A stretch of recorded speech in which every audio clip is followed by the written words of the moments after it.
78 વર્ષના કાકે બિલ્ડરના લોકો હુમલો કર્યો તો એમની સામે ઓફેન્સ દાખલ કર્યો ઉભા. હા. 78 વર્ષના કાકા જે શારીરિક અશક્ત છે, સરખું ચાલી નથી શકતા, એ લોકોને મારે છે. કોણ મારે છે? અમે એફઆઈઆર દાખલ કરી આપણી વિરુદ્ધ. કોણ મારે છે?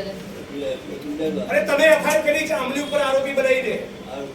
એ જોઈ લેશું શું એફઆઈઆર થઈ છે, કોણે. બીજું આ બિલ્ડરોના માણસો બધાને અશ્લીલ ગાળો બોલી દે છે બધી બહેનોને. તમને અગાઉ ફરિયાદ કરી, લિખિતમાં ફરિયાદ આપી છે. તમે આપી દો. લિખિતમાં ફરિયાદ આપી છે. ફેબ્રુઆરી એની તપાસ અમે કરીશું. તપાસની એફઆઈઆર કરો અત્યારે એફઆઈઆર એમની રજૂઆત હશે એ પ્રમાણે અત્યારે હાલે એફઆઈઆર દાખલ કરો.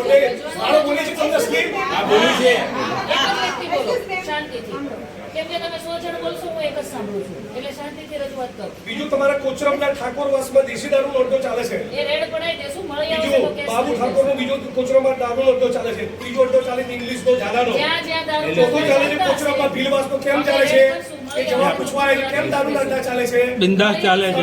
78 વર્ષના વડીલ ઉપર ઓફેન્સ દાખલ કરો છો તો આ બધા બુટલેગર ઉપર ઓફેન્સ દાખલ કરો.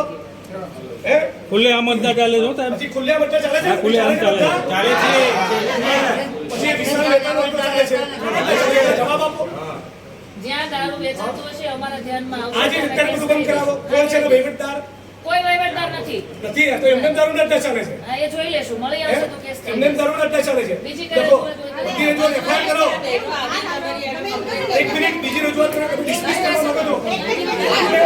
પહેલા એક મિનિટ આ વાતનો જવાબ આપો. આ વડીલ ઉપર લેખિતમાં અરજી આપેલી છે. આ લેખિત ફરિયાદ રહી બેન. આ લેખિત ફરિયાદ આપેલી જ છે. અમારે જે રજૂઆત હોય એ તમે આપી દો. બરાબર રજૂઆત એક જ છે તો એફઆઈઆર દાખલ કરો.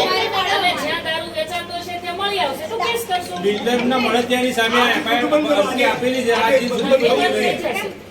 આજ દિન સુધી કોઈ ફરિયાદ થઈ નથી. આજ સવારે મને ફરિયાદ નહીં જોઈએ. ઓકે. તમારા જ્યુરિસ્ડિક્શનમાં દારૂના અડ્ડા સબબની કોઈ ફરિયાદ મને કાલ નહીં જોઈએ. હેલો, મને લાગે છે તમારા ડીસીપી નો મારે કહેવું પડશે. અમારા પોલીસ ઇન્સ્પેક્ટરને સમજાઈ નથી રહ્યું ઓફેન્સ દાખલ કરવાનું. અમે કમ્પ્લેન લખાવા સ્ત્રીઓને અશ્લીલ ગાળો બોલવી એ ફોજદારી ગુનાનો કૃત્ય ના કહેવાય.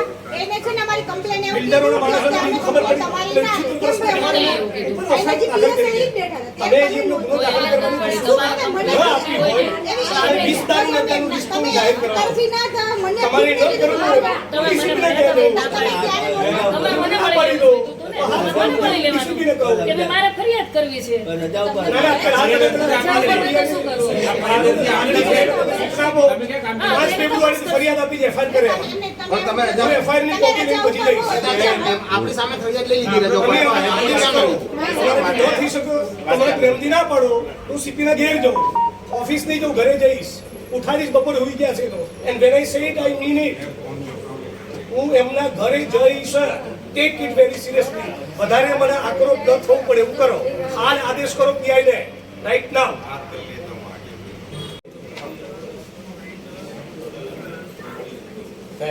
આ લોકોની પર જે ફરિયાદ કરી ને એના સાક્ષી આ બે રહ્યા. બરોબર, એમને પૂછો ઓન રેકોર્ડ એફઆઈઆરમાં સાક્ષી છે. બરોબર, નામ લગાવ્યું છે.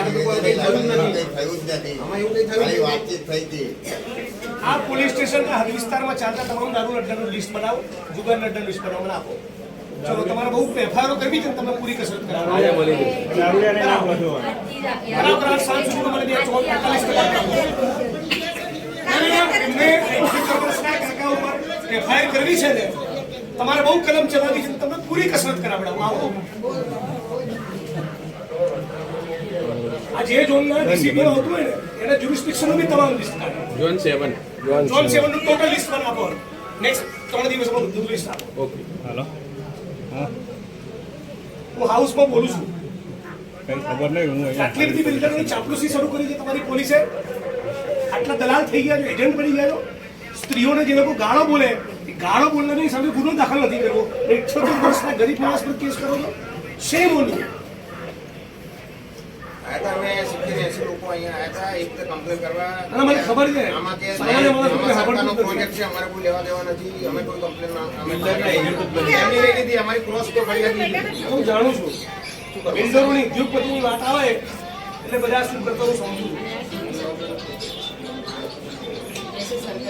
જેવી પ્રોજેક્ટ હોય 78 વર્ષના કાકા વિકાસ આપણે વાળો નહીં. અમે સરકારી પ્રોજેક્ટ છે તો તમે નોટિસ કરી મોકલજો. સાચા જ છો. પ્રોજેક્ટ સરકારી હોય કે ખાનગી હોય, ખાવા ગાળો ના બોલી શકે ને મારી ના શકે ને